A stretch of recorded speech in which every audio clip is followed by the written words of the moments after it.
So, let me please just very briefly remember where we are in our program. So we had yesterday our introductory talk with perspective from Germany and from Ukraine about the anniversary of this 80th anniversary and the new meanings of this 18th anniversary in the nowadays context, especially of the full-scale invasion of Russia against Ukraine. Yesterday we had also two fishbowl discussions. The first fishbowl focused on the role of the resistance, anti-Nazi resistance, in shaping the post-war order and in shaping also the memory of the war. Whereas the second centered on the evolution of narratives concerning the conclusion of the war in the recent decades. Our discussion, we had then 3 workshops. We are going also to hear about the 3 workshops in the conclusions later. But our last fishbowl discussion now will concentrate on the concept of transitional justice as a crucial component in the process of addressing the end of the Second World War for European societies that were subjected to extreme violence during the whole war, but particularly during the final year of hostilities. And on the one hand, we don't have to think about the end of the Second World War as a kind of Stunde Null, so 0 hour to the law. The first lawyers to persecute the perpetrators of the Second World War were trained before the war, so in the 30s, or also in the 20s. And concepts of transitional justice had already been developed during the war by different resistance movements. Therefore, the pursuit of justice, at least in the late 30s, so the first phase, represented in certain aspect a continuation of the legal thinking from previous decades. On the other hand, the war crimes and the crimes against humanity of the Second World War, especially the mass murders in the concentration camps, as well as the trials of these crimes, first and foremost the Nuremberg trial, represent a clear turning point that laid the groundwork for international justice as we know it nowadays. Moreover, the totality of the German defeat and the beginning of the Cold War constituted very specific, historical, unique conditions for justice. And finally, the primary importance of the processes immediately after the end of the Second World War as a tool to enable the transition from a war to a post-war society and political regime was certainly something genuinely new. This created new categories for a question that we had already yesterday related to Ukraine and that is very relevant nowadays. And that's the question if what is the possible relationship between the end of a war and justice? So how can the end of a war create actually justice or not? And we will explore this relationship between end of the war and justice with our 3 panelists who are absolute experts of the topic. And I'm very, very happy and warmly welcoming you here. Dominika Uczkiewicz, Janine Fubel, and Sabina Ferhadbegović. I'm very happy to have you all here. I present them very, very briefly, exactly. Thank you. I realized that I didn't give a sign for the beginning of the streaming. Okay, I'm so sorry. Was asked me to give a sign and I forgot it. Sorry. But we are in streaming, so everything is okay. Okay, I just present very briefly our 3 panelists. Dominika Uczkiewicz is a lawyer and historian, currently working as assistant professor at the Center for Totalitarianism Studies at the Pilecki Institute in Warsaw. Her main focus of research are the history of war crimes, trials, and transitional justice. So, Janine Fubel is a historian at the Department of the Public History at the University of Hagen. Her main research interests are history of the concentration camps and the end of the war, the Second World War, as well as the Holocaust in South and Eastern Europe. Sabina Ferhadbegović is a historian and a Heisenberg Fellow at the Leibniz Institute for European History, Mainz. She researched on the war crimes trials in the social Yugoslavia, on humanitarian law, as well as on the culture of remembrance and Yugoslav history. So this is very briefly the full CV of these three very, very expert researchers you can find in our list of CVs. Each of the three speakers will give a short presentation, as we know from yesterday, of around 10 minutes. I also will ask you really to kind of stick to this 10 minutes. We will start with Dominika, who will present the case of the transitional justice in Poland. And actually, someone yesterday evening, was commenting that the Polish perspective has been largely absent from the forum until now. So we are very happy that it's represented now, today, with Dominika. The next one is Janine, who will talk about the persecution of crimes committed in the Sachsenhausen concentration camp here in the north of Berlin. And in doing so, she will also concentrate on another geographical area that had been mostly absent until now, but actually it's very relevant to our topic. This is Germany. And finally, Sabina will focus on transitional justice in post-war Yugoslavia. And after that, we will move to a discussion that I will open with a common question to all of them, and then you can join in every moment. So, Dominika, the floor is yours. Thank you very much, Clara, and to all organizers of this conference and this particular panel for having this topic and having me as a speaker. I must admit, after yesterday's discussion and all references to Polish history, I feel really responsible for this talk, but I will try to stick to the main topic of our panel, so chronology and concepts of punishing war criminals developed during and after Second World War. What is, I believe, not necessary to repeat in this forum, but the crucial and symbolic importance and iconic meaning of the Nuremberg trial as the figure and symbol for justice that concluded atrocities of the Second World War.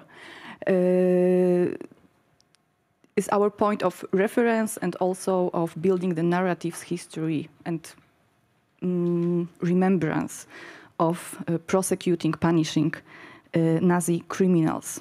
However, this perspective may be perceived, and recent research, new development in the research on the topic show, the dominant Western-centered, Western-centric perspective on the history of Nuremberg trial, which is due to the Cold War, this very significant political situation in which the Nuremberg trial and the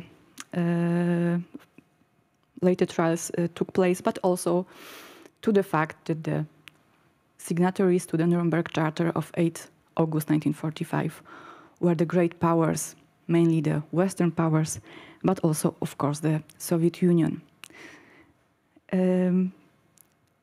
I will not question, and I will the significance and milestone importance of Nuremberg trial as the new beginning of new era of development of international criminal law. Nuremberg Charter established the principle of individual liability for international crimes, the definitions of international crimes that are valid until today, and opened the path for the establishment of permanent system of international criminal justice. What I think we should remember, especially focusing on the Central Eastern European history of the Second World War, of the transition from war to peace and justice, is to remember that the history of the prosecution and punishment of crimes committed during the Second World War exceeds the symbolic date of trial before the International Military Tribunal in Nuremberg, but it also exceeds the very narrow circle of individuals, of parties who were signatories of the Nuremberg Charter. The representatives of the occupied European states, in whose territories the gravest Nazi crimes have been committed, were not among the drafters of the Nuremberg Charter, nor were they among the judges or persecutors of the Nuremberg Tribunal. Nevertheless, the representatives of the occupied states, and in particular from Central and Eastern Europe, made significant contribution to the wartime development of Allied projects relating to the prosecution and punishment of war crimes. This included conceptual discussions on the principles of domestic and international justice, as well as practical works on documenting crimes committed in the respective countries, processing and securing the evidence, but also developing networks of cooperation with intellectuals, lawyers, during the Second World War, mainly by the political representatives of occupied states in exile. As Clara mentioned, the concept of post-war justice, or the very intense development of principles of international justice, date back to the 20s, to the interwar period, and many of these people involved in the works of the League of Nations, different international legal associations, were also involved in those works and debates in exile in the United States or United Kingdom during the Second World War. To give you only a few names from our region, the mentions to where will be Sheldon Gluck, Stefan Glaser from Poland, Bohusław Echer from Czechoslovakia.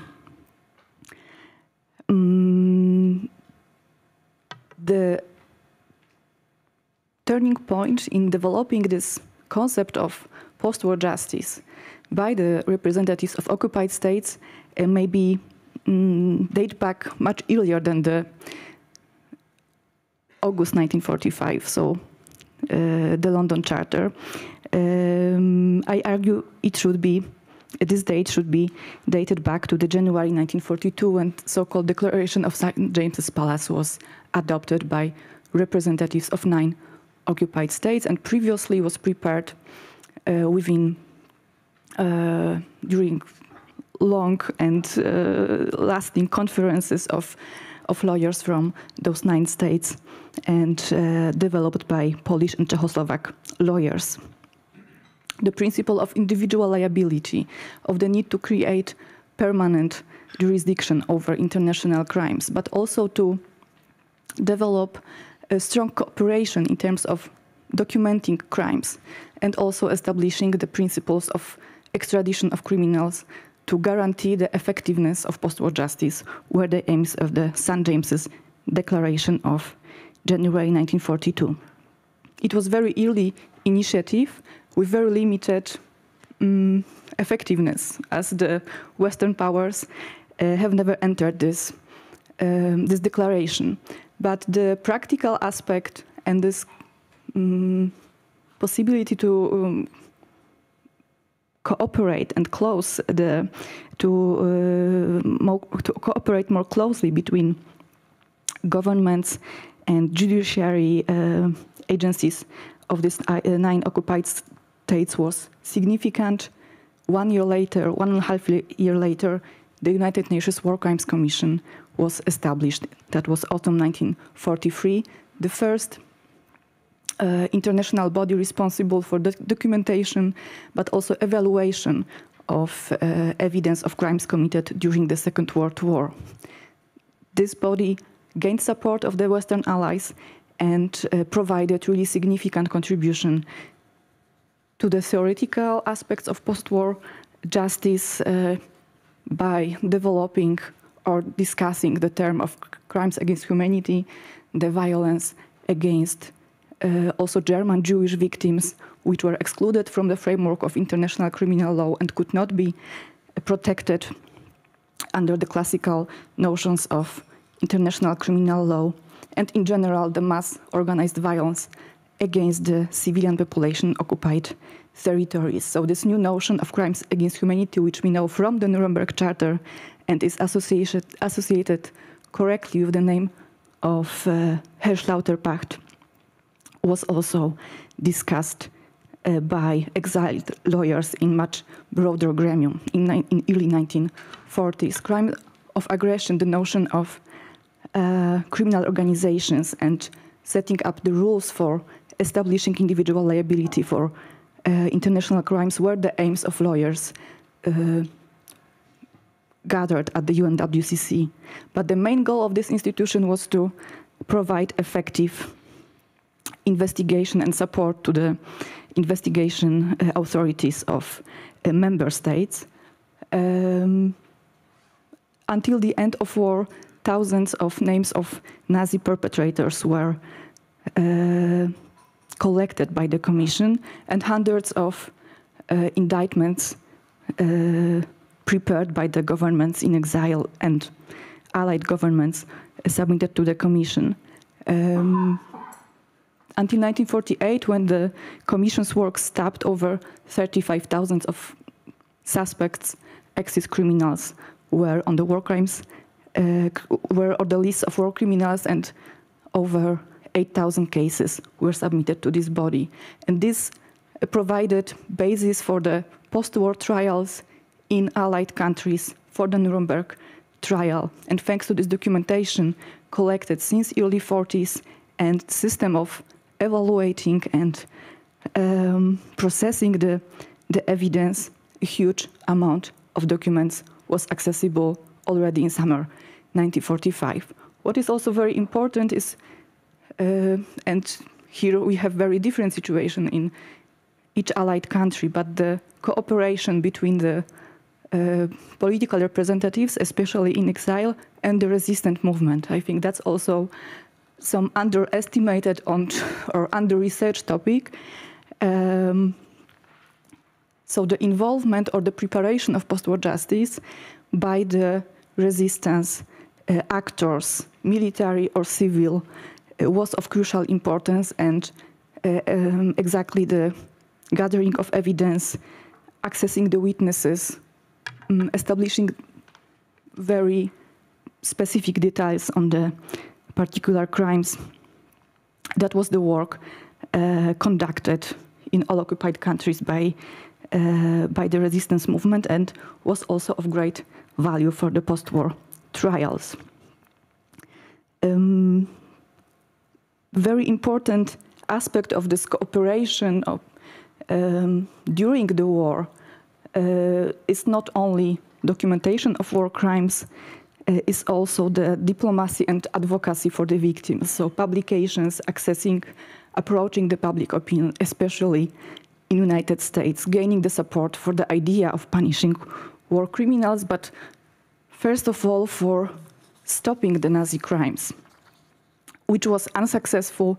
But to main, I think, the most significant example, I will just mention the joint declaration by the members of United Nations of 17th December 1942 against the extermination of Jews, which was not only providing detailed information about the execution of the final solution in occupied Europe, but also appealing for support from Western allies, from great powers, to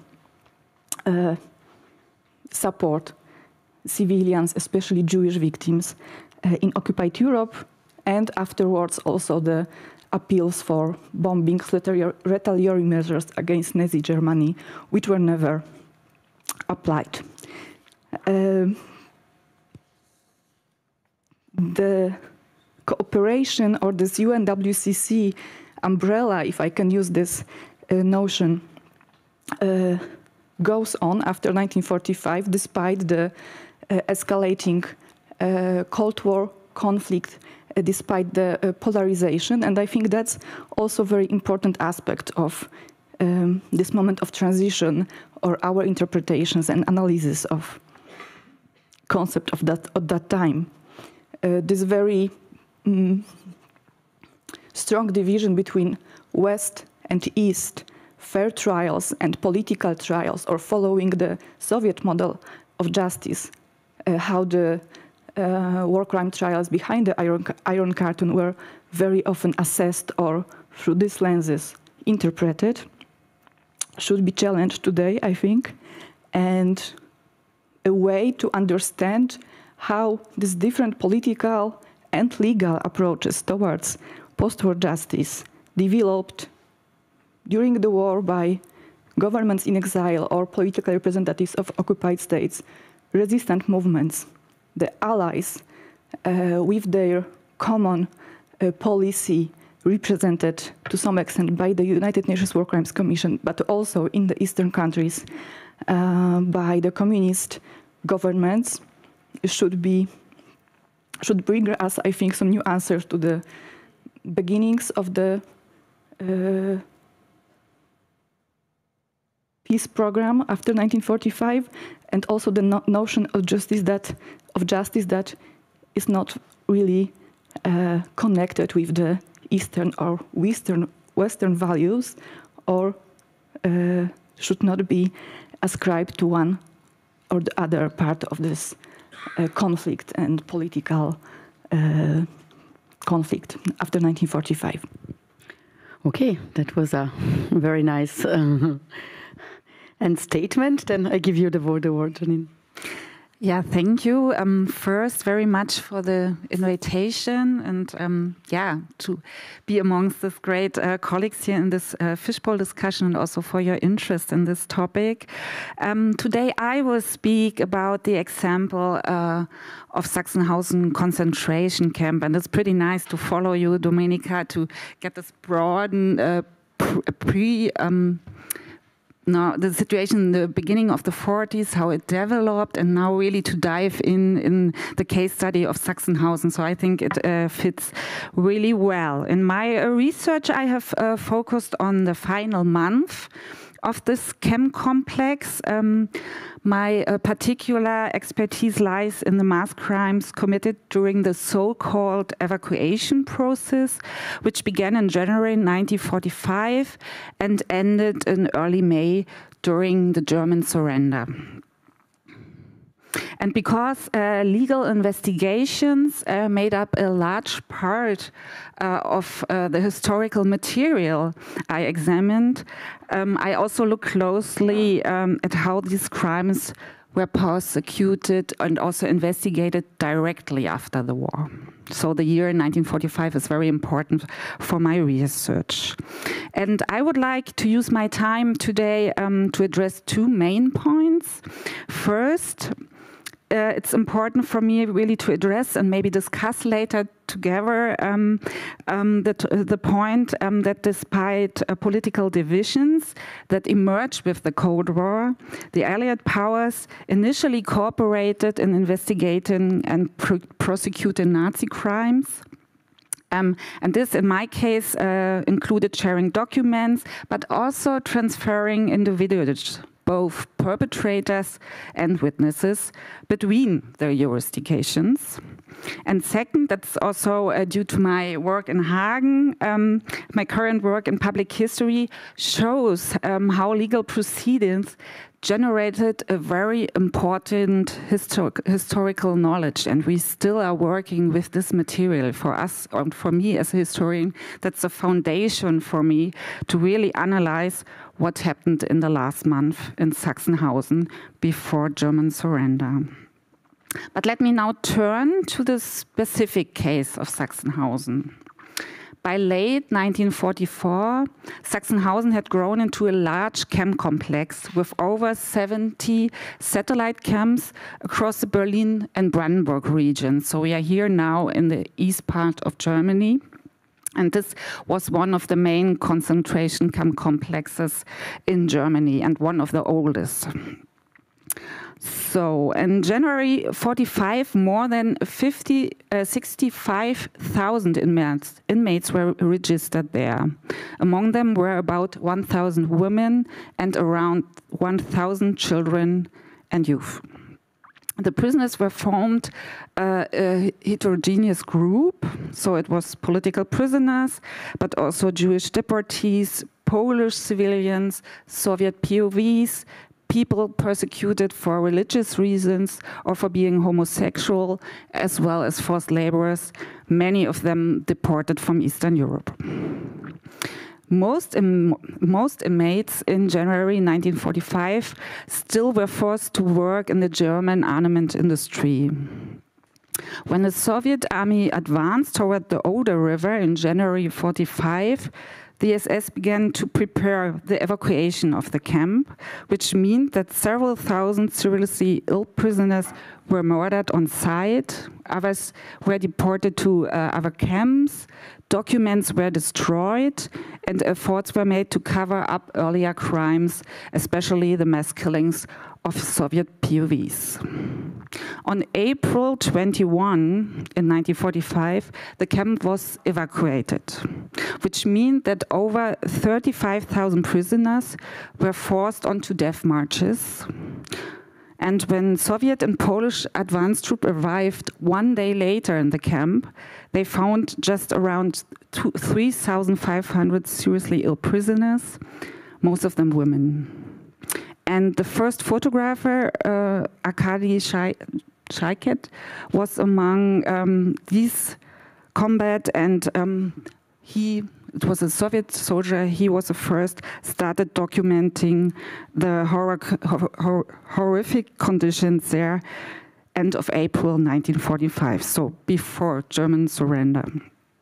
And the liberation, which is for me very important. So we have a strong idea of liberation of the camps, but the liberation in Sachsenhausen meant to liberate the prisoners on the death marches or after the SS left them alone. And it still took some more time. So the last prisoners were liberated on May 10th, so after German surrender. So this is a historical frame I'm working on.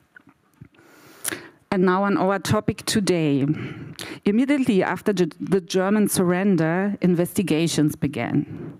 French investigators, for example, focused in April and May and June on locating survivors around the whole area and reconstructing the evacuation. For example, though, they went to hospitals in Brandenburg. They went to the roof, went on the roof of the death march, really to search for graves. So they made a really strong approach on field work, on finding inmates or their corpses.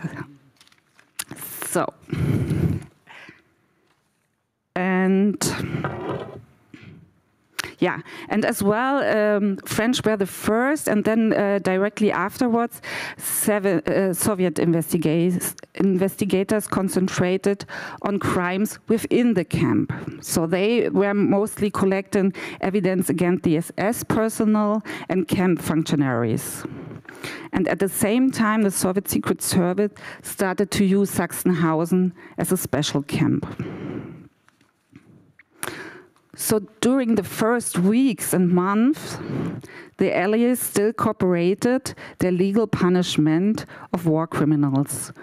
One example is Anton Keindl, the Sachsenhausen last commandant.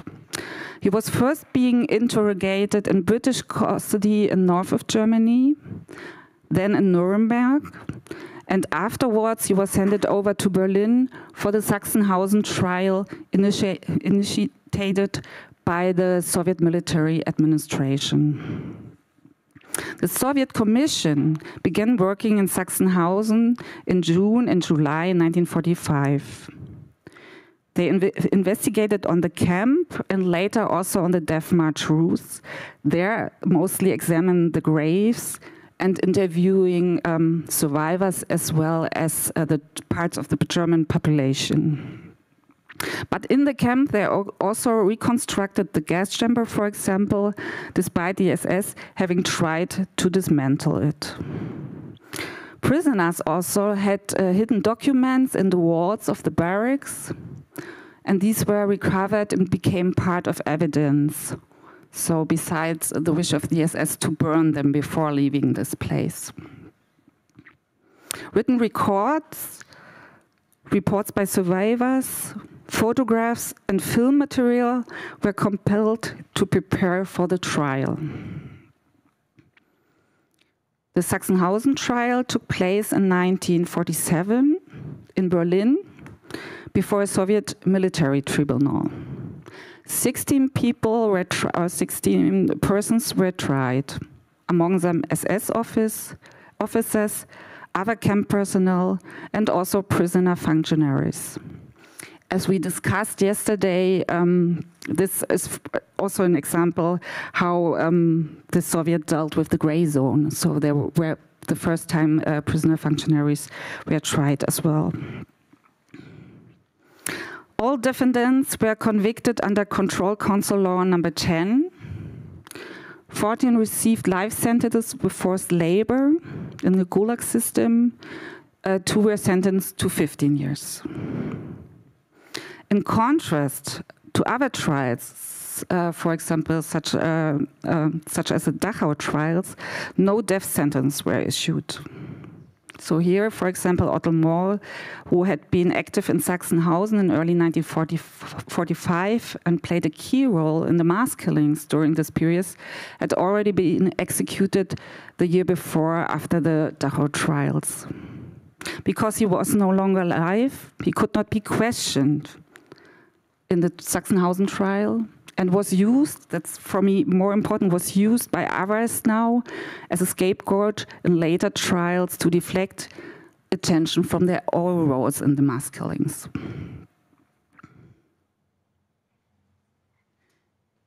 In the GDR, the history of Sachsenhausen, so later in the GDR, the history of Sachsenhausen was framed largely through the lens of political persecution and anti-fascism. This narrative emphasized the suffering of the communist prisoners and resistant fighters and aligned with the official state memory. And what is important for this, for the German case as a whole, Sachsenhausen was the first memorial site which opened on a concentration camp in the beginning of the 60s, so pretty early. But in the GDR, we have to really make a point on whether a Nazi perpetrator was persecuted or not, largely depended on whether it was a political expedient. There was no legal obligation to pursue persecution on the one hand, and the ruling Socialist Unity Party, so the SED, often with the help of the Ministry of the State Security, publicly denounced the Federal Republic by exposing former Nazi perpetrators living there, while at the same time refusing to cooperate with West German requests for legal assistance.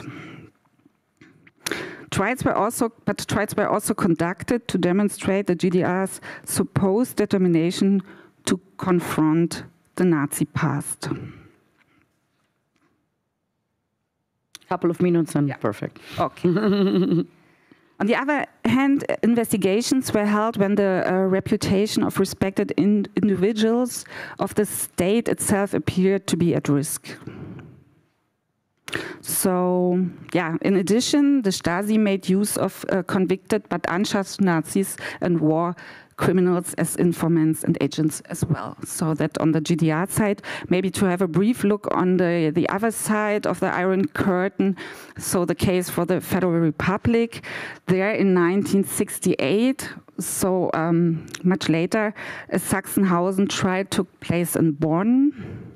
What was pretty interesting for me here, witnesses even traveled from the GDR, so there was still an exchange during this period. However, these trials, especially in the 50s and 60s, often resulted in relatively mild sentences and focused more on conditions inside the camp and not on the death marches. So I see a huge lack on the situation, on deportations, as well as what I grasp the death marches as well, to really analyze the mass crime that happened at the last month of the war. So public remembrance, in my case, on the death marches began very late. And that's why, because it at one point doesn't play such a key role in the trials, but also because it comes so close to the German society. These crimes occurred amid the German population in towns and villages. Civilians were here not just bystanders, but often involved as perpetrators, enablers, or silent witnesses.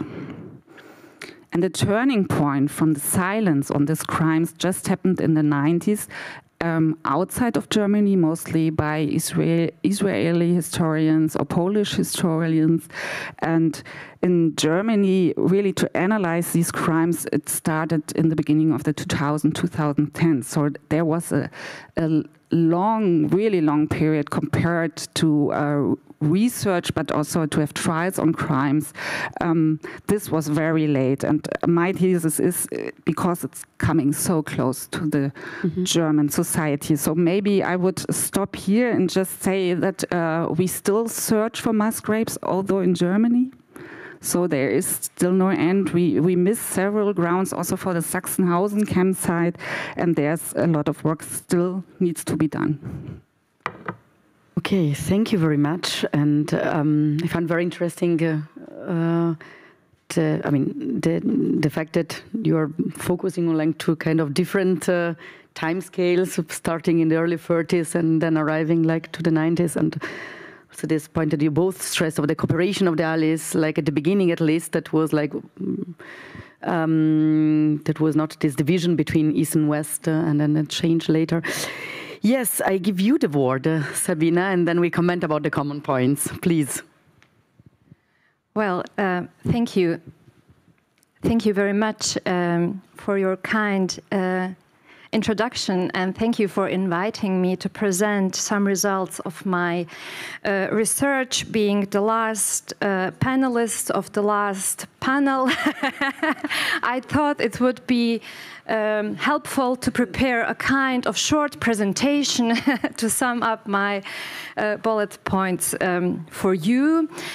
My presentation focuses on how Yugoslavia investigated and prosecuted crimes against humanity in the aftermath of the Second World War, and how these trials or how these processes were shaped by international legal developments and survivors' participation. So I'm mixing these two levels.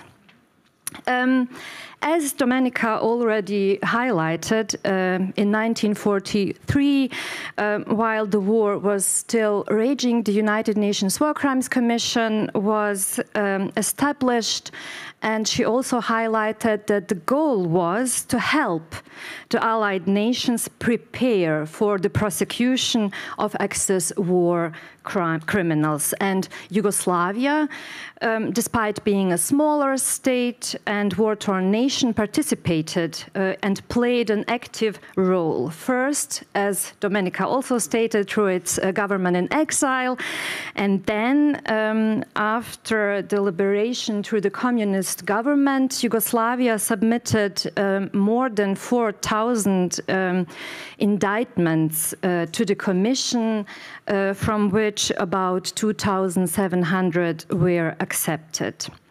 So it is very important for us to know, actually, and to think about that United Nations War Crimes Commission created, as Kerstin von Lingen would say, a kind of legal hub or an international platform which enabled transnational exchange of legal norms, then definitions of crimes against humanity and extradition procedures, which were all essential tools for countries like Yugoslavia to seeking justice in the aftermath of the Second World War.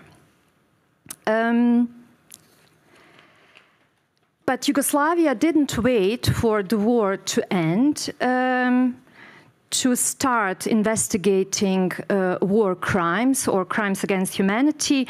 Already in 1943, the the so-called State Commission for the Investigation of the Crimes of the Occupiers and their Accomplices. It's a long name, I shorten it to a Yugoslav War Crimes Commission, was founded.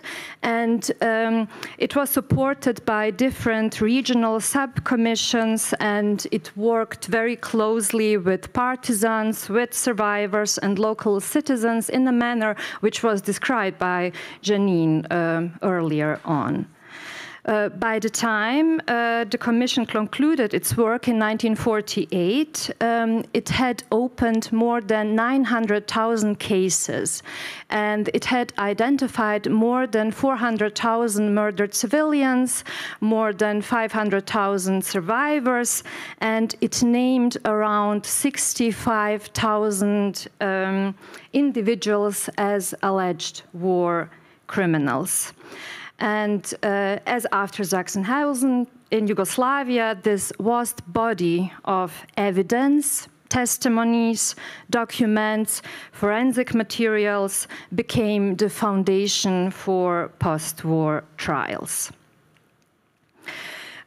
Holocaust crimes were a very important part of the Yugoslav prosecution. In Yugoslavia's fragmented wartime geography, Yugoslavia was under German, Hungarian, Bulgarian, Italian, and Ustasha control, or parts of Yugoslavia, and the Holocaust played out differently in each zone. But what is important to say is that Yugoslav courts were clear. They recognized the genocidal intent of the Nazi regime early on and pursued it legally. And this is an example from the so-called Fuchs trial, which addressed the murder of Serbian Jews in Sajmište camp. Very important, the responsibility wasn't only placed on the occupiers. The courts also prosecuted local collaborators, whom the regime often referred to as seducers or the seduced, a term that in under communism often carried class-biased implication or minimized responsibility. To the importance of the survivors. Survivors were not passive in this process. They served as judges, as legal staff, and witnesses. And in many cases, they were the ones who initiated trials. So Yugoslavia's approach to justice was more testimony-driven than the document-heavy model seen at Nuremberg, which was described by Dominika. The emphasis in Yugoslavia was on eyewitness evidence, often, as already said, collected directly at crimes scenes.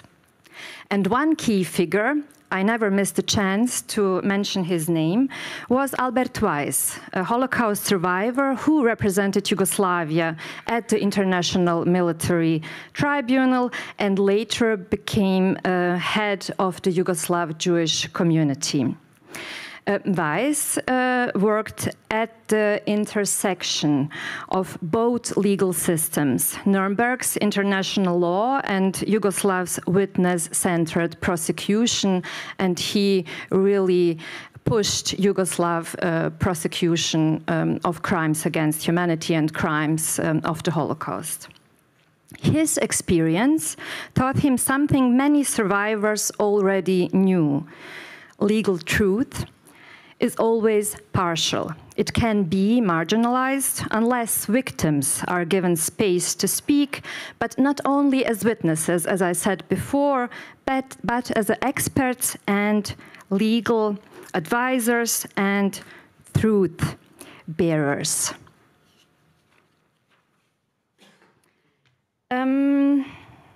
But there is also another side to this story. The crimes committed by the Yugoslav partisans, such as mass executions, forced displacements, and revenge killings, were not prosecuted nor officially acknowledged.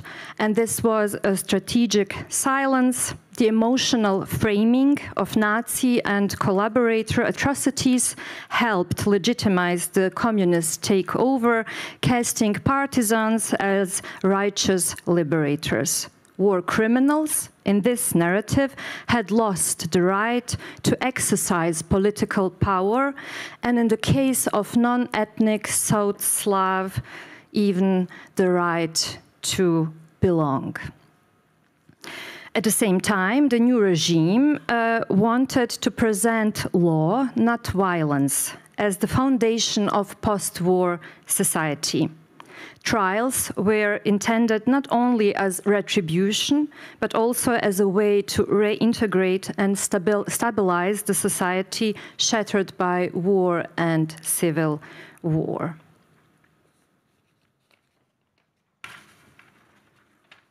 I'm coming back to Yugoslavia's role internationally. As I already mentioned, the state played an active and early role in shaping emerging post-war international justice system. It submitted 2,700 indictments to the United Nations War Criminals list, but only about 200 individuals were ultimately extradited, highlighting the limits of international cooperation in the aftermath of the Second World War, particularly for a smaller allied or less influential allied nations. But importantly, Yugoslav legal delegates also engaged in broader normative discussions within the United Nations, including the need to limit the scope of military necessity, which was very important, as a legal defense, and to regulate the conduct of counterinsurgency warfare. That was a very important Yugoslav topic in the aftermath of the Second World War and in the creating of this kind of international security architecture in the post-war world.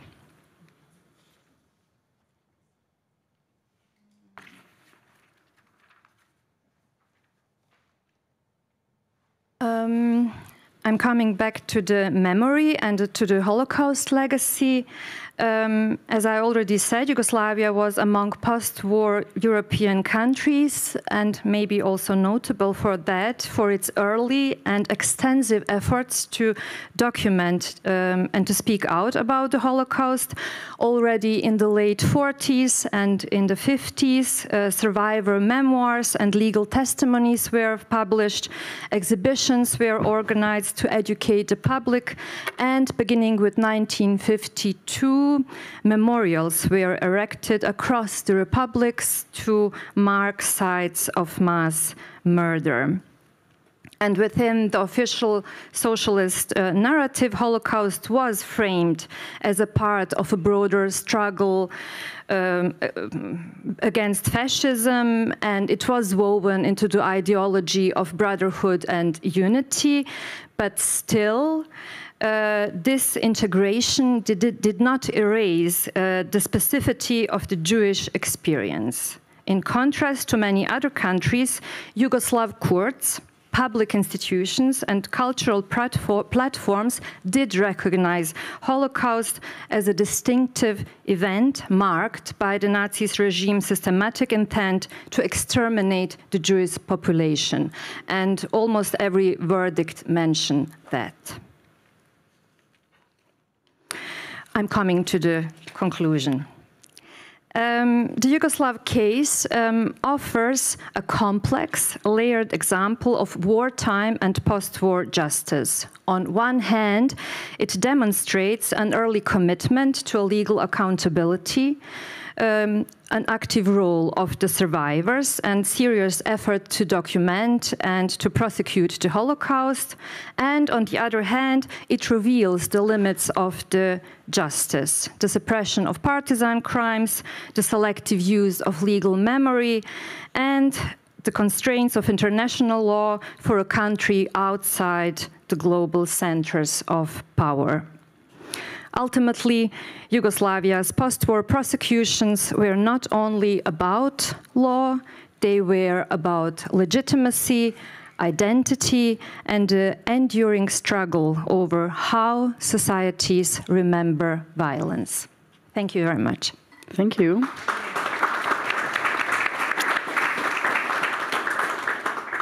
Nice, thank you very much. As I announced, I would like to put the first question, and I'm inviting, in the meantime, everyone who wants to join the conversation.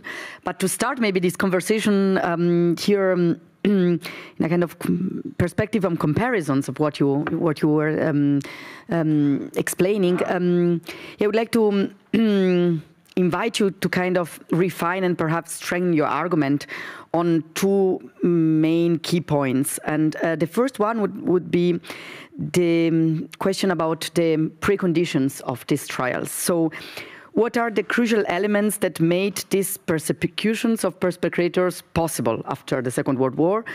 You already mentioned a lot of them. So from the role of the survivors, also like the sharing of documents, the collecting of documents, the collaboration between resistance movements and exile regimes, governments, the collaboration of the allies, but maybe you want to add something. If you have to add something of these preconditions, what made these trials possible?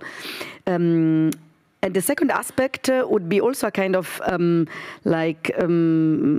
if you could provide a kind of final statement on the question of the goals of this transnational justice after the Second World War.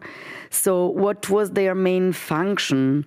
You were now mentioning a bit, like in the last sentences, was about punishment, about revenge, about legitimizing a new order, was about the recognition of the victim, reconciliation of the society. So maybe if you could make a kind of final statement on this.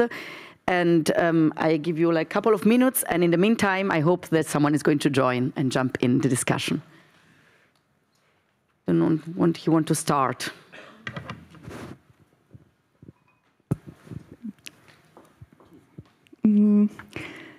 I think we have named so many preconditions, but there are also so many contradictions and within this framework. But I will start with preconditions or the main force, I think, at least in Poland. On the one hand, the need for legitimization of the communist government is the very important aspect of also taking into account very seriously the justice framework developed by the Allies and not entirely rejecting the legacy and work done during the war by the government in exile, which was officially discredited, compromised, and members of this formation and Polish resistance cooperating with the government in exile were accused of being pro-fascist, anti-communist, and also endangered with the criminal prosecution on the same legal basis that were developed for the trials of war criminals, which were provisions of the so-called August Decree of 1944, issued by the Polish Committee of National Liberation, even before the actual liberation and the recognition of the provisional communist government by the Western Allies. So this August Decree included provisions enabling the persecution of war criminals, but also so-called national traitors, collaborators, but also political opponents, and became very effective tool for elimination of political opponents from the post-war society. So previous members of Armia Krajowa or resistance, but also persons somehow connected, cooperating with the government in exile. So on the one hand, we have this ideological swift, political swift and ideological division and very strong opposition, but on the other, work that has been done, cooperation that has started, like within the UNWCC or other networks, and there are people in between who cannot be erased, at least for the purpose of effective war crime trials. And the first after war years, the Nuremberg trials, the trials before the American military tribunal in Nuremberg, but also the trials before the Polish Supreme National Tribunal, Special Supreme National Tribunal, which was Nuremberg-style special high instance court, established 1946, to try the Nazi leaders, the main perpetrators, based somehow on the model of Nuremberg for these high-ranking officials. We had 7 trials before the Supreme National Tribunal, including the first trial of staff of Auschwitz concentration camp, Rudolf Hess. Its commander was tried in a separate trial before the Polish Supreme National Tribunal, and Arthur Greiser, the governor of Warsaw, and other high-ranking Nazi criminals were put on trial, and this special jurisdiction was established, maybe not in 100%, as it was not possible, but really along with the standards of fair trial and the Western understanding of criminal prosecution. So the guarantee of impartiality of the court, presumption of innocence, the equality of the accused before the law, also the legal representation, so the right for attorneys were guaranteed. And people involved, lawyers, judges, defense attorneys, and prosecutors of the Supreme National Tribunal were representatives of pre-war liberal legal circles, some of them members of the government in exile or Polish underground structures. So the effectiveness of these trials was understood as a way to gain international recognition and also the legitimization of communist power in this post-war period, despite the political conflict and the ongoing persecution of political opponents, which were treated with much less mercy or much less adherence to the fair trial standards, or in general. May I ask if you have the impression that this was working? I mean, it's this legitimation purpose, so of these trials, and this function of the trials, like kind of creating a new society or reconciling the society. What is your? So it was working. It was a functioning tool for this. Yes, purpose. It was. Yes, it was, and of course, it was not only criminal proceedings, but in general, media coverage or this representation of bringing criminals to justice, and somehow, in general, creating also this anti-German or anti-West German after 1949 feelings among the society. So this anti-fascist, anti-Hitlerian propaganda was also created on that, basing on the experience of the victimized society. So. And which brings me to the second component, or this precondition, which complements the first one, are the expectations of the society. So there was just such a strong need of bringing criminals to justice, which was obvious and manifested during the war, and it is also very visible in the works I described shortly, briefly. of the government in exile, where all these initiatives are response to very strong demands, radical requests for help, for not only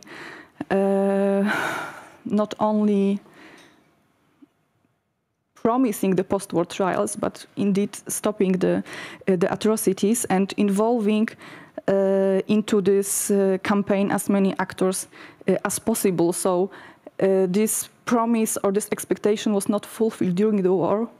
The suffering was huge and very different among different levels of the society and in different regions. But the call for justice, the expectation of justice was huge. So this high-profile trials before the Supreme National Tribunal certainly met this expectation and fulfilled this task. So I will now give the chance to the other discussants to answer. I will give only a short answer as one precondition.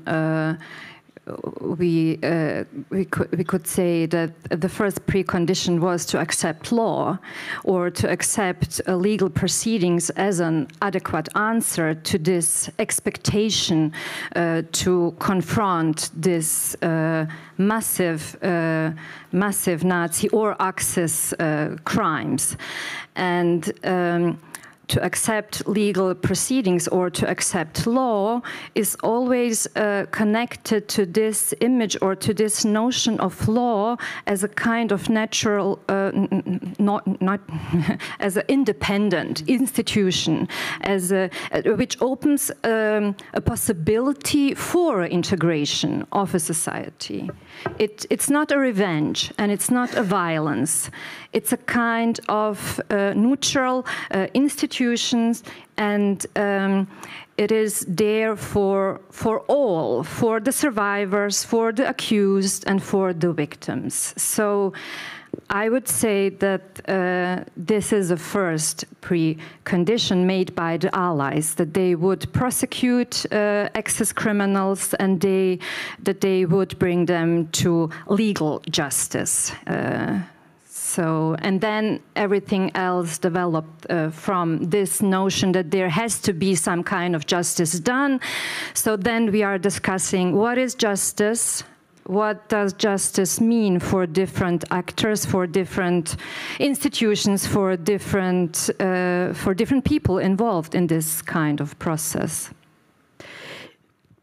For sure, you want also to say something. Oh, okay, yeah, I give you very briefly the word, and then maybe we can open, and then you can add. Please.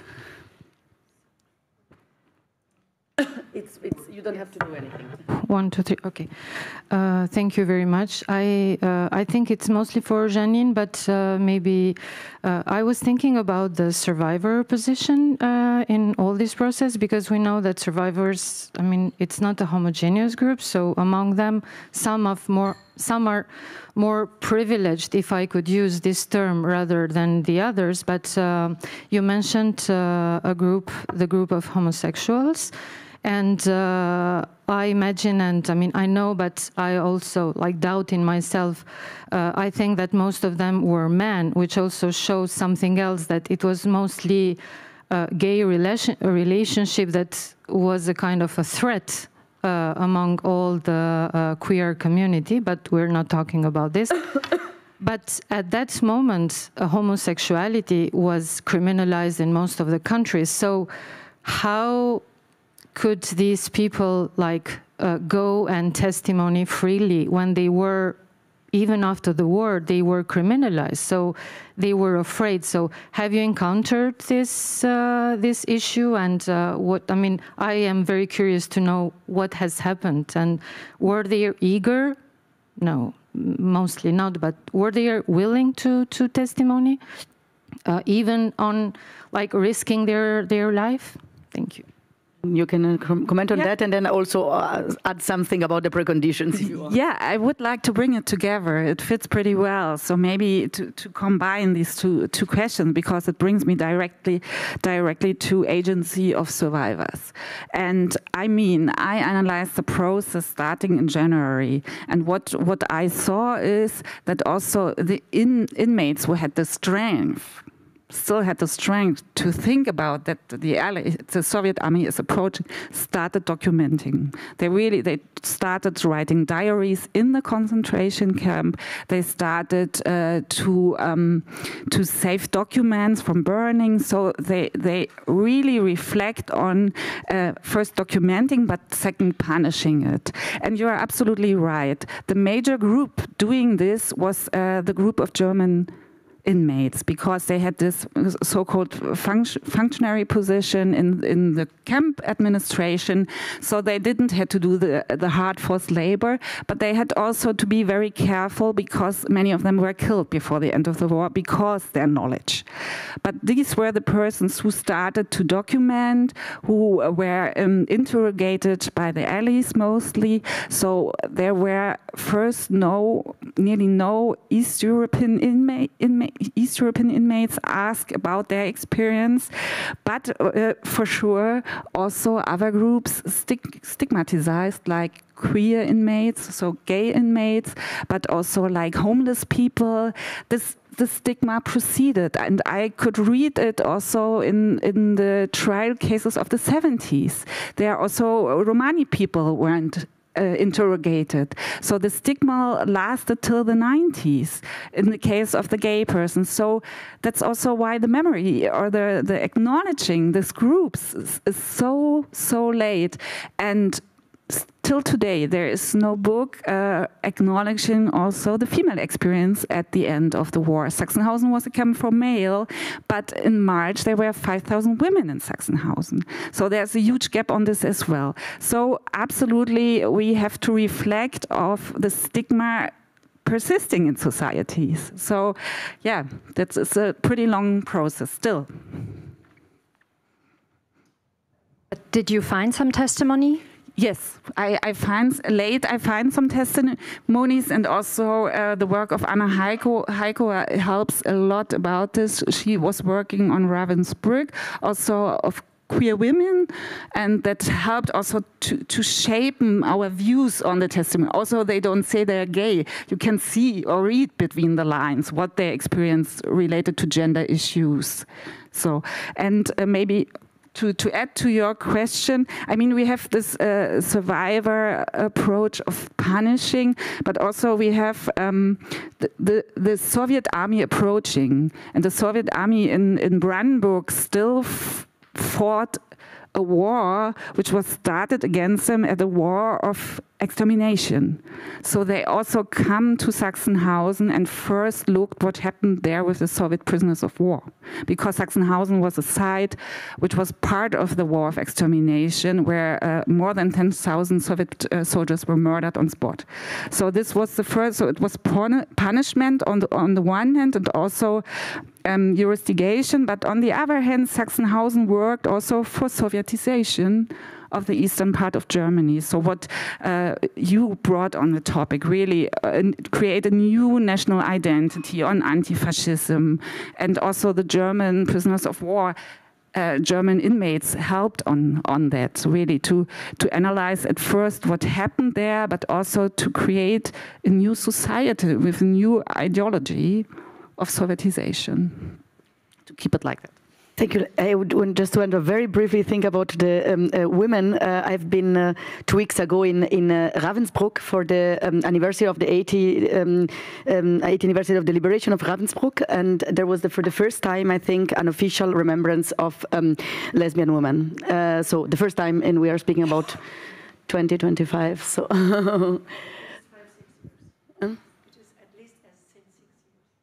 The Kugel, the Gedenkkugel, but yeah, that was a ceremony. Yeah, yes. Yeah, it's like since 20 years they're working on it. Yes, please.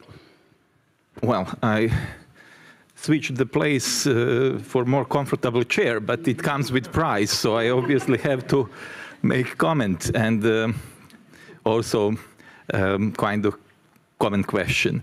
Well, I recall the work of, I think, Francine Hirsch, Soviets at Nuremberg, who pointed out that actually the major structure of Nuremberg trials was shaped after the model of work of famous Soviet lawyer Alexander Trainin. Aaron Trainin. Okay, thank you, because I worked on that years ago. So okay, Trainin.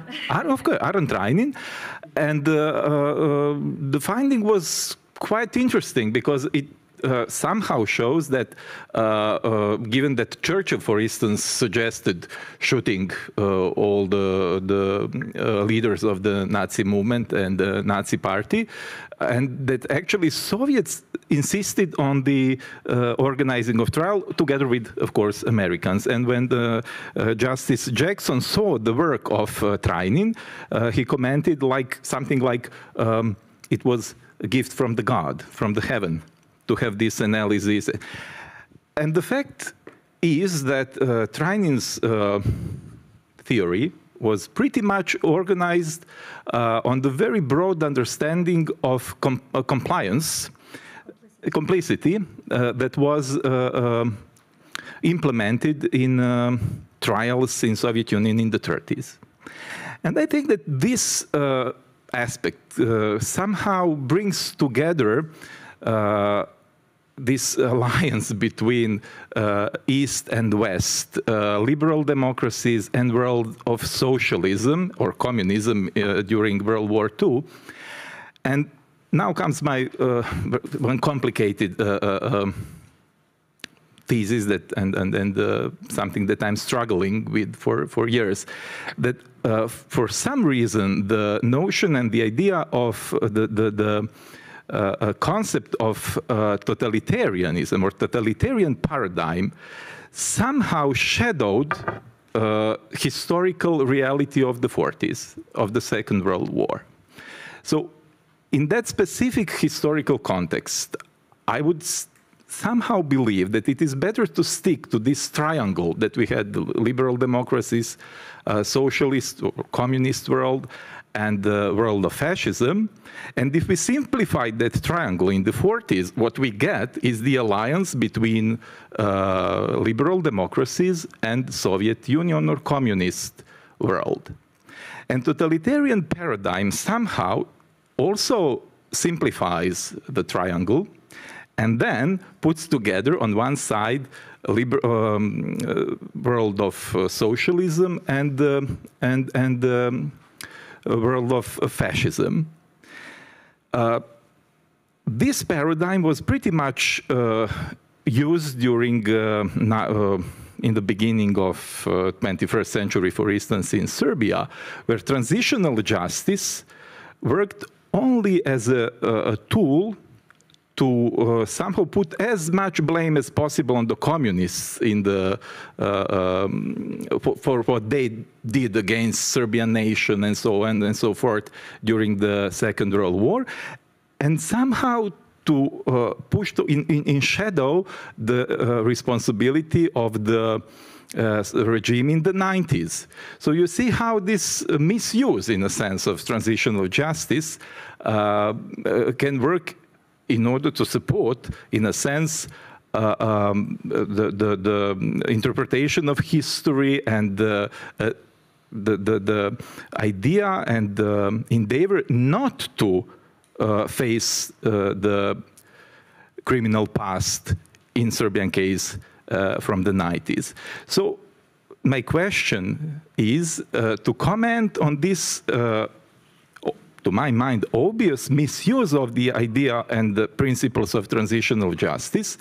And probably we should, in that sense, also question the notion of totalitarian paradigm, especially in memory studies, but also in practical terms. How we remember World War II, and the sides that took part in that conflict. So maybe it is confusing, but when I try to put it shorter, then it has to be, but you, I think, see the point. Yes, absolutely. And I would also give the word to Walter, who has... Maybe my question is much simpler, but goes into a similar direction. Thank you for very, very interesting contributions. They evoke a lot of associations and thoughts about justice, transitional justice in a politically contested environment.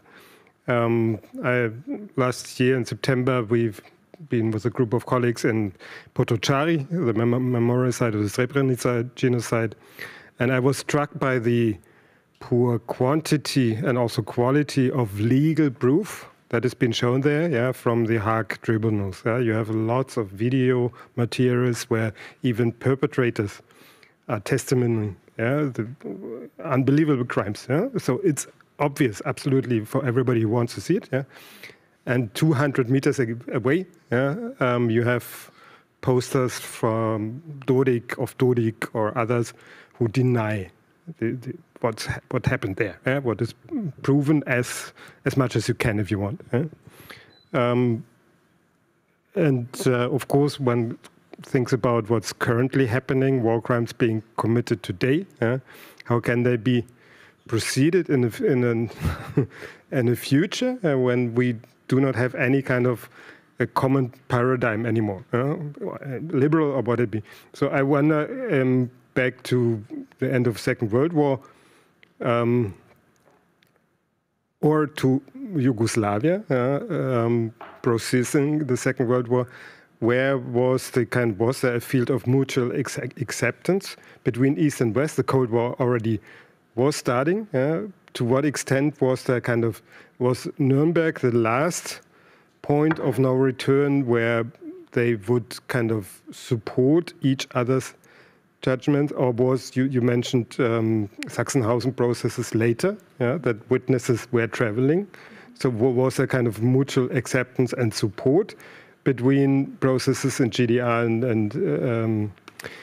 and Western Germany, and how were, for example, processes in the GDR being perceived and portrayed in Western media when they were judging Nazi criminals in the East? Was this accepted, or was this being portrayed as communist, unfair trials against Nazis? And the same in Yugoslavia. You mentioned that only Nazi crimes were persecuted, but this is not. So also, what kind of crimes of partisans were persecuted, and how was this being perceived in Yugoslavia before the breakup of Yugoslavia? We have two very big questions. Who wants to start? Well, Dominika is a jurist here, so she has the chance to comment on complicity about and crimes against peace, and Aaron Trainin. I wouldn't go so far to conclude that any totalitarian legal theory found paths to the Nuremberg Charter. Of course, Aaron Trajanin's contribution, concept and writings from the 40s were great inspiration for the American prosecutors and also other lawyers. I'm not sure what was the relationship between Bohusław Echer's concept of prosecuting crimes against peace, a Czechoslovak lawyer who went to exile pretty late, I think 1941 or 42. But then maybe, yes, well, please, Sabina will develop that that relationship, but Echer was one of the authors of the very consistent idea of criminalizing the crime of aggression and many others. And of course, the legal basis for that also go back to the 1920s, to the Bryant-Kellogg Pact, to the Geneva Protocol. So the ban on using the aggressive war as a tool of settling disputes. Aaron Troyanin is one of those names. Aaron Troyanin's names is one of those names of Eastern European scholars that belongs to this forgotten or neglected history of Nuremberg trial or prosecution of international crimes in 1940s. I would like just to stress that these discussions about putting war criminals on trial without legal basis, although Treaty of Versailles was considered and penal sanctions and provisions from the Treaty of Versailles were perceived as possible legal basis for establishing the individual liability of the perpetrators of the crimes committed during the Second World War. This discussion, whether we have or not, or which definitions are lacking, which legal definitions are lacking to guarantee an effective justice, were ongoing since 1940 until 1945.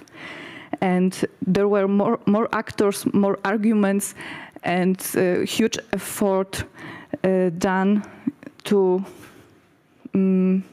persuade American and British officials to take that risk, that cost, of course, and also that political decision on putting the leaders, heads of state of Third Reich on trial. That would be my comment to that. And maybe, Sabina, would you like to? Well, no, you already addressed it. Bohuslav Echer was a Czechoslovak jurist and lawyer, and he participated since 1942, I think, because he came to London in 1942. He was a deputy mayor of Brno, and he escaped Gestapo just a few days before the mayor of Brno was arrested, and after that he was deported to I don't know, Buchenwald, I think, and they met in Buchenwald after the liberation of Buchenwald. So Echer was with the delegation of the United Nations War Crimes Commission in Buchenwald, and there he met his former boss, the mayor, and the other members of the city board of Brno. So he saw what he escaped only by luck. After Brno, he left for Belgrade and Zagreb, I think, and then he left to Paris, where he participated on different initiatives made up by the Czechoslovakian government in exile, and they are starting already in 1940 to develop these ideas of the new order after the end of the war. I mean, the war is still going on, and he is in Paris, and he thinks with other exiled jurists about creating a new security architecture for the world after the war. After that, he fled to Marseille. And after Marseille, of course, this is this line, moving before German occupying forces. He's in London, and in London he participated in different institutions and in different discussions on developing international criminal law, and it is about international criminal law. So, and this discussion, as Dominika already said, started even before the First World War, but after the First World War, we have this idea of preventing new wars or somehow developing rules for the war. And the idea of crimes against peace or preventing aggressive war was developed before, or where some of them were developed before the Second World War, and were developed by different peoples. So Jackson was very happy to find out that Trainin was working on the same topic, because he knew there is then a common sense and they can find a solution. The idea of complicity is also the idea of American mafia trials. So we have an organization, and every member of the organization is a part of an organization, and they are complicit. So it's not only totalitarian law. So I'm with Dominika on this part. Can I make one small, very short amendment about Bohusław Echer and UNWCC, which, and I think Sabina agrees with me, was unique and very progressive institution, also thanks to this conceptual framework and inclusive model of giving voice to underrepresented voices and representatives, but the crime of aggression and or crimes against peace as one of international crimes was one of the main points of Bohusław Echer's advocacy. He prepared multiple reports and on that topic, but the commission, who agreed and accepted and developed itself the definition of crimes against humanity and advocated for extended catalog of international crimes, was reluctant to add the crime of aggression to the list of international crimes. It was confirmed by the UNWCC only after the Nuremberg trial. So although progressive, not always united or sometimes conservative, but it only shows like these new notions were not taken as granted. So it was really constructive and critical discussion. But at that time we had the Nuremberg Charter and then indictment and judgment, which provided the legitimization for the crime of aggression as international crime. I saw you want to comment very briefly. No, if he's on that, is not. Yeah, of course. Well, of course, I'm aware about topic. the tendencies to criminalize the aggressive war. Of course, League of Nations was about attempting to criminalize war of aggression, but it was, according to the author that I quoted, I mean, Francis Hirsch, she pointed out that specifically Trainin's work was something that motivated. Maybe it's too ambitious to conclude that it was primarily important, but that was the argument made by that. And the whole problem with the Nuremberg trials and the principles and everything is the retroactivity of the. But only short to address the question that was raised, maybe you would also like, because the trials in Yugoslavia, they, of course, to criminals of war from the occupying forces, but also to domestic criminals of war who collaborated with the Nazis. And famous trial is to Dragoljub Mihailović, who was the leading person of the royalist movement in Yugoslavia, which trial compared to some other trials, for instance, in France, to Laval. There are not so much research on that field, but was fairly fair trial on higher standard of legal abiding by rule of law than some trials that were organized in some other even Western countries. So, but that is a way more complicated question. Okay. But thank you. You already answered my question. So okay, let's. Sorry. We have here other participants. So we had here an open question, and then I want to give the word to Eva. Yeah, thank you for the question. I mean, I would comment on it on a macro and a micro level. On the macro level, in the 40s, we have allied law. We have the Control Council Law 10, and in all the zones Elliott zones, the trials or the jurisdiction operated like that. In the beginning of the 50s, both German states operated legally in the frame of their new political systems, I would say. And what I found in my research, for sure, they commented in media. And I would say GDR more in a larger amount, and in the Bundesrepublik in a smaller amount, not reporting so much about it, and more critically, both sides, on what happened in the other side. What interests me more, or that's what I bring in, is the micro level, what happened with the agency of survivors.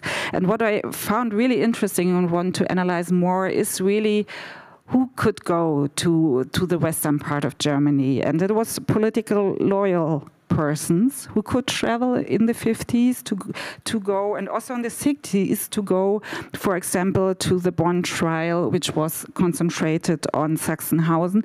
But what I found more interesting in a way was also that I found in the 50s and 60s people from Israel coming to the GDR.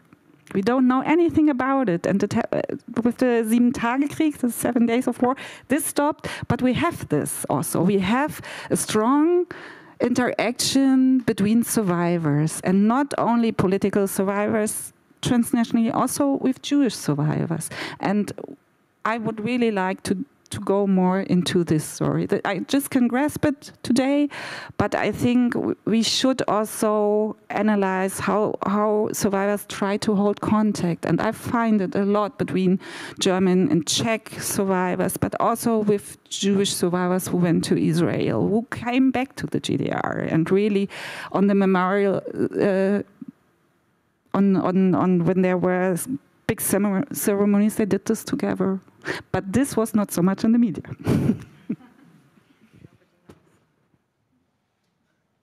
Please.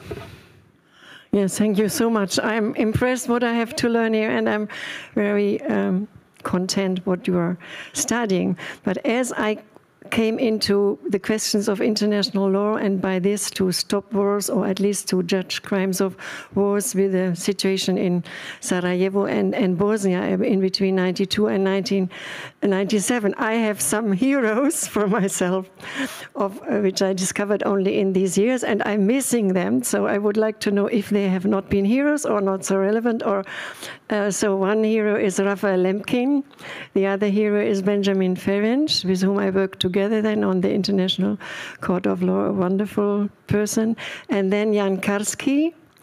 And then even the name Sikorsky comes to my mind, because, and there was one link, that what was the role of the how have they been named? The exile governments. What has been the role of the exile governments and emigrants, and maybe within that debate, so the name Sikorsky then comes. And then to have at least one woman like Eleanor Roosevelt. So she was, what I only learned very, very late, because there was no feminist history written, that she was involved in building the United Nations. And so I know that she had a letter friends, was one of the famous war reporters, Martha Gellhorn.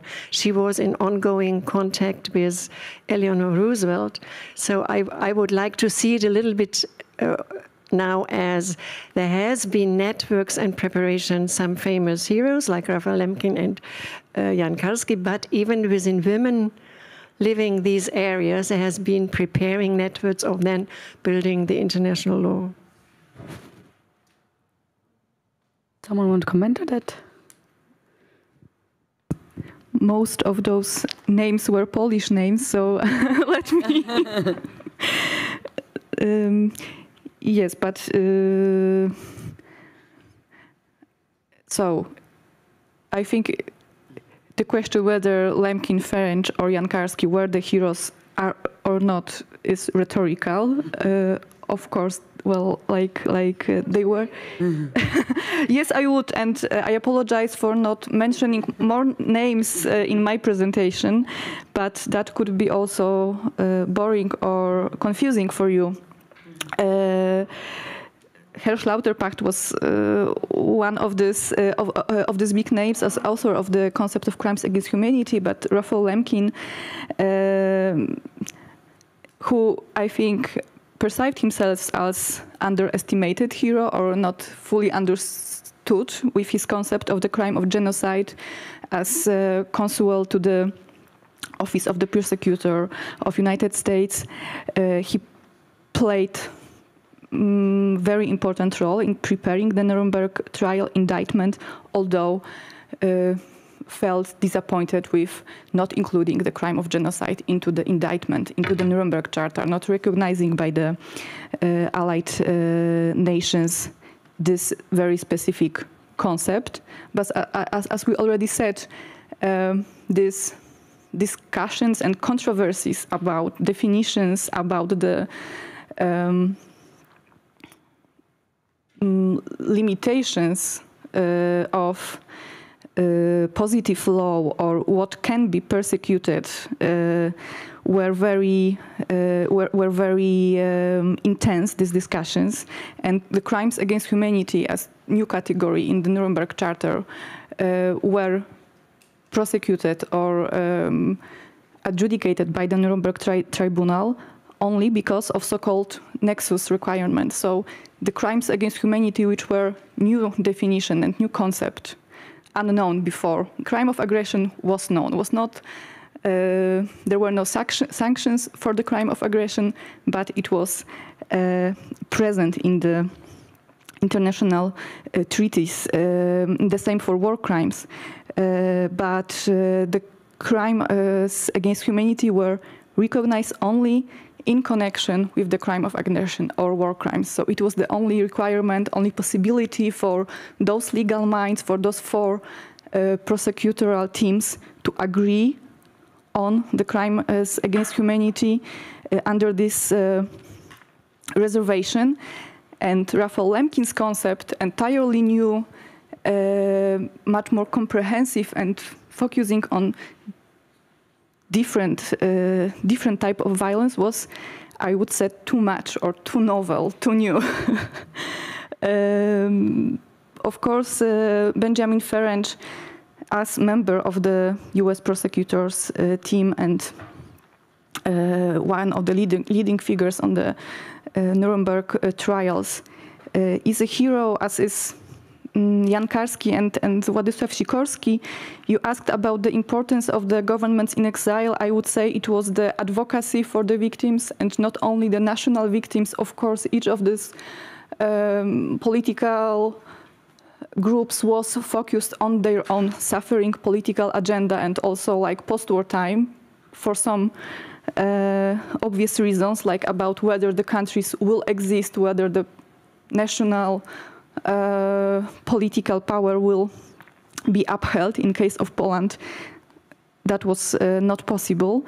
But the representation of victims, also Jewish victims, was their great achievement. Jan Karski's reports, he as emissary from Poland, providing the reports on crimes committed in Auschwitz, on liquidation of ghettos. They provided great amount of evidence, ego documents like first-hand documentation and witness accounts that were used for the information campaign or like fighting for the victims, like for their security under occupation. But as I already mentioned, that was unsuccessful. Although Karski himself, but also General Sikorski, who was the prime minister of the government in exile until he died in the plane crash 1943, they were meeting with all leaders of the Western world, providing this first-hand information. And Eleanor Roosevelt, as advocate for the human rights, but also victims of Nazi crimes, is very good example. But during the war, we also have this very big feminist or movement, or at least advocacy engagement of women organizations into documenting crimes, but also organizing different types of protests, fundraisings, publications, preparing publications on the question of female suffering. So that's also another topic and touches upon the question of documenting and also describing different types and layers of victimhood, different experiences. So the vulnerable victims, the Jewish population as the obvious target of Nazi persecution, but also other group of victims who are visible and present in this information campaign conducted by the governments in exile. So that's also important to remember and to research, and brings us to the question of victims and survivors, and even during the conflict, like how important their role is. You want to comment on that? Maybe just to stick to Martha Gellhorn, because these women like Martha Gellhorn and Lee Miller were very important for denazification in Germany as well. So the pictures they took in the liberated camps are, in German we say wirkmächtig, so very powerful till today. That's also, on the other hand, why we don't know that so much inmates were liberated outside the camps, because this imperative of denazification, and these women were so strong, going with the combats, taking these pictures. So I think it's really important to remember them and name them as well. So thank you. Yeah, thank you very much. Just a little comment on the names that were dropped here, like Lemkin and Lauterpacht. I always think of, I mean, you said it's all Polish names, but the university where they taught is now in Ukraine. It's Lviv. So I think sometimes, just as a little comment, how ironic it is that the crib of international law, so to say, lies in what today is Ukraine. And if you're interested in these persons, maybe you want to read more of Philip Sands, also, who has traced, yeah, thank you very much for this Fishbowl. It's fascinating to hear your perspectives.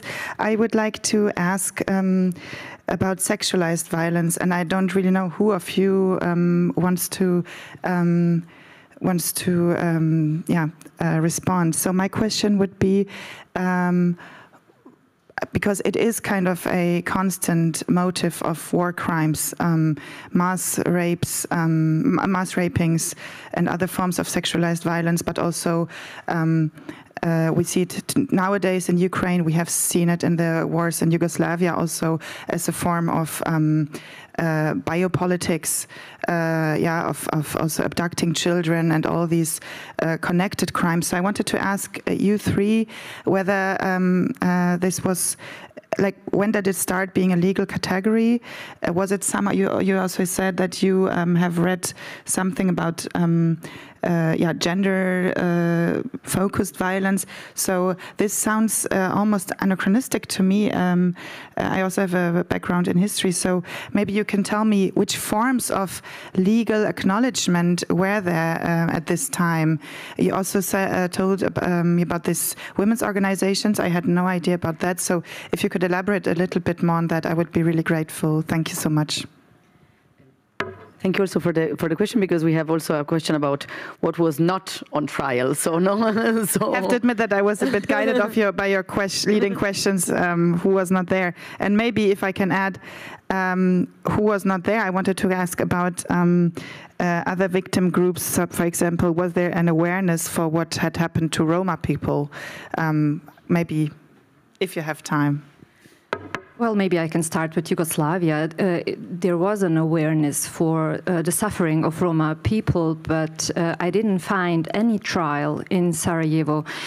Or maybe there were trials, but I couldn't identify Roma people because they were not explicitly named as member of a Roma group. So that's missing. But during the Jasenovac trial, for example, they were named, and they were also witnesses from the Roma group. So different trials acknowledged different violence, or I also, Yugoslavia criminalized rape. maybe it didn't come out. We were talking about government in exile, but in Yugoslavia we have this big resistance movement, and the partisan movement also developed a kind of partisan law for prosecuting war crimes. So these partisan laws referred to the Soviet laws and referred to Trainin much more than later. So this first partisan laws criminalized rape, but after the end of the war, Yugoslavia embraced the international law and adopted London Charter and extended Yugoslav national law and prosecuted, for example, excess criminals based on both, on international and on national law. So when I looked into the verdicts of Sarajevo court in Bosnia, I found few cases of rape and only raped women. But when the Jasenovac trial was prepared, the Yugoslav or the Croatian, I also told you that this Yugoslav State Commission was also formed in the manner that they organized different regional subcommissions, and the Croatian subcommission collected materials for the trial against Ustaša government, the so-called Jasenovac trial. So they prepared the materials, and one example was of the rape of female inmates. So the rape as such against women was a topic, but not so strongly publicly represented. Yes, it was neither represented in the Nuremberg trial at present, nor in the domestic trials, which is sometimes explained, at least in the Polish cases, and to some extent, that is also my conclusion after analyzing the UNWCC cases, which were submitted even before 1945, that there were documented plenty, well, like hundreds, thousands different acts of sexual violence, but they were never reported as separate cases. The rape, as a part of crimes committed in the concentration camps. It is somehow, but not only, and I will elaborate just very briefly on that. It is sometimes explained with the notion of victimhood, like why was the gender-based violence not so represented in the post-war trials? Because it's of course the question of shame and victimization, but in general, a blame on women, on the members of the community. But the case law of the UNWCC, but also the discussions about what are war crimes, what is the novelty of Nazi violence, the systematic aspect of this violence, they include many discussions or arguments in favor of establishing new categories of crime, because the post-World War I list of war crimes established by the Commission of 15 included 32 types of war crimes, and among them crime of rape, but also enforced prostitutions. And in UNWCC cases, we have, especially in French cases or from Belgium, there are separate cases devoted to individual or group acts of young women being raped by the German soldiers, for instance. But beyond that, there were discussions about the forced insemination, forced pregnancies, forced abortions, and different type of also consequences of the medical experiments. How do they affect the reproduction rights?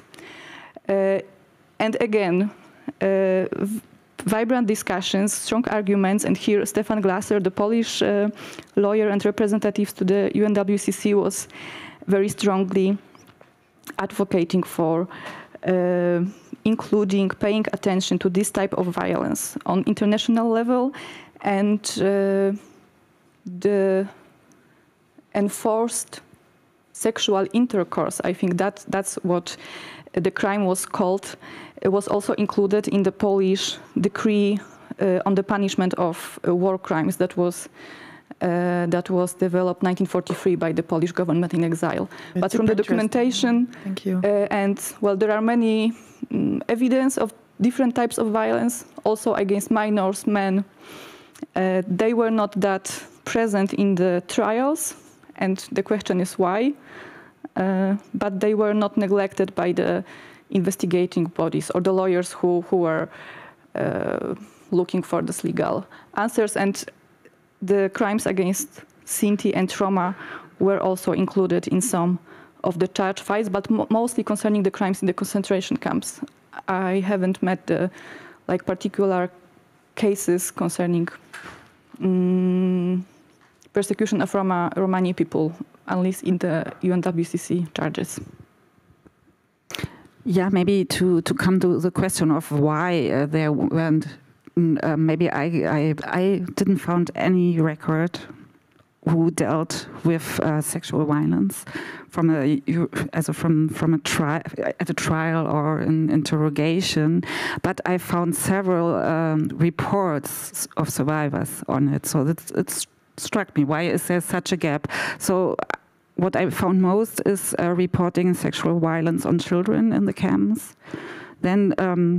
Also on women and on men, but there, as Dominika already thought, there's a strong narrative of blaming them for forced sex work, blaming them for homosexuality. So the stigma works there pretty much, and you can read it in the reports of the survivors still. So maybe why it is because there is an understanding in the society to not tackle it so much at this time. And also what for me was one of the hardest part in my research was that also during repatriation, women were raped, and they were raped by Allied soldiers. So not only by the Soviets, also by Western Allied soldiers. So there's a huge, there's a book about it from Constanze Jaiser, who interviewed in New York Jewish women how what they experienced on their way back, and they often talked about rape in the 90s. So maybe on the question why. Thank you that you all answered my questions. Okay, we have just 4 minutes time for our last question and a short, brief round of answers. Is there any reason why the families of Reimann, Quandt, Flick, Porsche are still holding the money which they made from forced labor in the Second World War?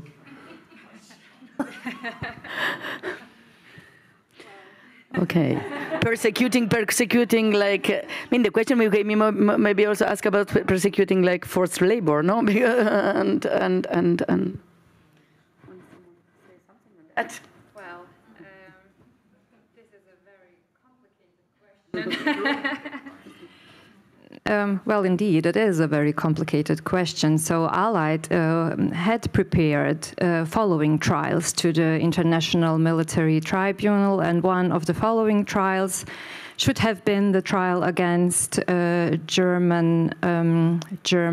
against industrialists, but it never happened.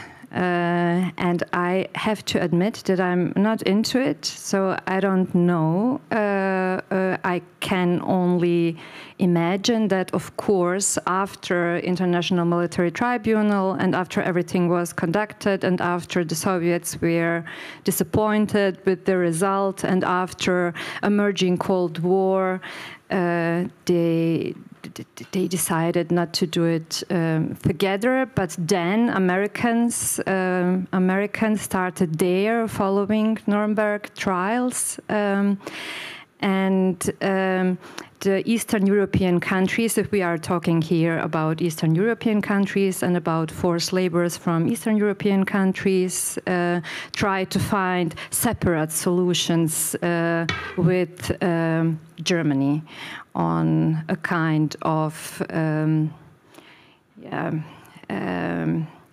on this question, but I think it's an actually, yeah. Again, a question for a jurist. And for another discussion, I think, but it should bring us to the main topic of transitional justice and compensation of victims.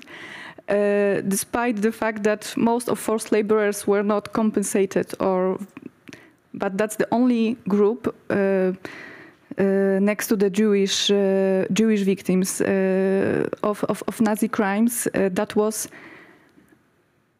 at least compensated to some extent with very complicated procedure, and also by many people causing feeling of disappointment or not really being recognized as victims. Yes, but the compensation of victims is a very important aspect of the transitional justice process, and these different types of sufferings we have described were all and victims were calling for justice in terms of retribution, the punishment of crimes. As Janine said, like that was the motivation of survivors, to punish the perpetrators, but also to gain their recognition of their suffering. And that was also not always met, that not always happened. Even today we talk about these categories of people or grounds of persecution that are being recognized and commemorated today after 80 years of war. But the compensation, so any act of financial and moral rehabilitation is very important, and that was neglected or not really fulfilled after the Second World War. You want to make also a last sentence? No, I mean, I'm not an expert in this, but, you know, to read 80 years later how these 10 big German firms discussed last week at the newspapers, their complicity in it, but, you know, it's symbolpolitik in a way, and there's no pressure. There is pressure from the outside needed. From the inside in Germany, it will not happen. And I mean, we have huge discussion with Poland or with Greece still. And Germany on this year is just closing. So I don't know. And maybe just to add, I think that from the Allies' side, there was a fear because of Versailles Treaty. The fear that the reparation would completely destroy Germany or so. I'm also not into it, but I think that Versailles played a big role, and Weimar. The fear that Weimar could repeat and happened again after the Second World War. So, okay. Thank you very much. It's Punktlandung, like you say in German. So it's 4 o'clock. I thank you a lot for this very intensive discussion, also for the last round. Also the question of reparation, it's a very important one, or what is about justice. Yes, we have, I think, half an hour of coffee break, and then we meet here again for the final conclusions and discussions. Thank you.